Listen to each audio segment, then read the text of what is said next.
ہم نے یہ طے کیا ہے کہ جو کمزور ہے نا، جو مظلوم ہے، نجعلہم ائمۃ، ہم انہیں امام بنائیں گے، ونجعلہم الوارثین، اور انہی کو زمین کا وارث بنائیں گے، وراثت انہی کے پاس ہے۔ اب ایک بات طے ہو گئی کہ جہاں امامت ہوگی وہی وراثت ہوگی، اور جہاں وراثت ہوگی وہی امامت ہوگی۔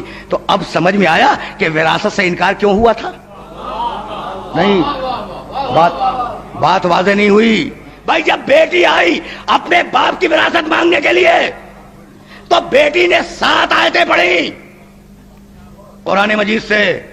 بھائی توجہ رہے، وَوَرِثَ سُلَيْمَانُ دَاؤُدَ، سلیمان نے داؤد کی وراثت پائی۔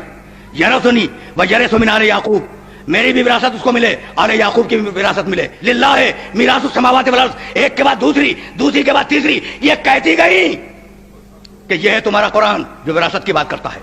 للذکر مثل حظ الانثیین، یہ ہے تمہارا قرآن جو وراثت کی بات کرتا ہے۔ تو 7 آیتیں پڑھی شہزادی نے اپنی وراثت کو اسٹیبلش کرنے کے لیے۔ کتنی؟ 7 آیتیں۔ آیتیں کیا ہیں؟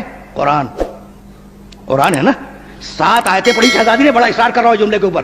قرآن کی 7 آیتیں پڑھی اور جواب میں ایک حدیث پڑھی گئی۔ شہزادی قرآن پڑھ رہی ہے، جواب میں تم حدیث پڑھ رہے ہو۔ بھئی یہ تمہیں ہوا کیا؟ کل تک تو کہہ رہے تھے کہ کتاب کافی ہے۔